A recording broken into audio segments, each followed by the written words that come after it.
Соба районы хәрби комиссарияты янында бүген кабат халык җыелган. Әти-әниләр, дуслар, туганнар өлешчә мобилизациягә алынган якыннарын затырга килгән. Күңелләрендә, йөзләрендә өмет чаткысы. Алар бер-берсен юата, яхшылык юрап күңелләрен тынычландырырга тырыша. Бүген хәрби хезмәткә китүчеләрнең исән-сау кире үзләре янына әйләнеп кайтуларын тели. Байлар Собасыннан Айнур Хуҗин мобилизацияләнүчеләрнең берсе. Ул хәрби бурычын Ленинград өлкәсендә төзелеш батальонында үтә.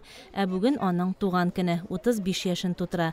Аның игезәге Айгөлдә дулкынлана. Бер туганына ул бары изге теләктә. Әти-әнисе һәм бик күп якыннары озата егетне. Сегодня у нас отправляют брата Хузина Айнура. Сегодня так совпало, что у нас сегодня день рождения и вон день отправки. Я надеюсь, что все будет хорошо и все вернутся живыми и здоровыми. Всем желаю удачи. Теләче районы Урта Миша авылыннан Зәйтүнә ханымның улы Айнур да китә. Малайымны узатырга килдек менә бүген. Исән мин кайтсыннар инде. Теләгем шул. Армияда да булып кайтты. Мәскәү астында хезмәт итте. Исән-сау йөреп кайтсыннар, без дә шул безне озатырга килдек. Алла бирсә, исән-сау бергә шул куанып, шатланып каршы алырга ясый, ярабби Ходай.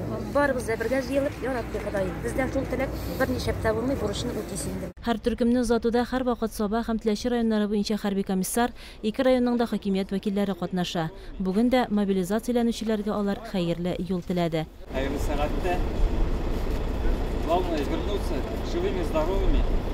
Не бросайте друг друга. Всегда знайте, чувствуйте вашу поддержку и знайте, что ваша родня, ваши семьи вас ждут. У нас уже из района Сабинского, Тюлятинского района более 200 человек отправили. Сегодня отправляем вас. Ике районнан 13 егет хәрби комиссарияттан башкалага юл алды. Алар анда өйрәнүләр үтәчәк.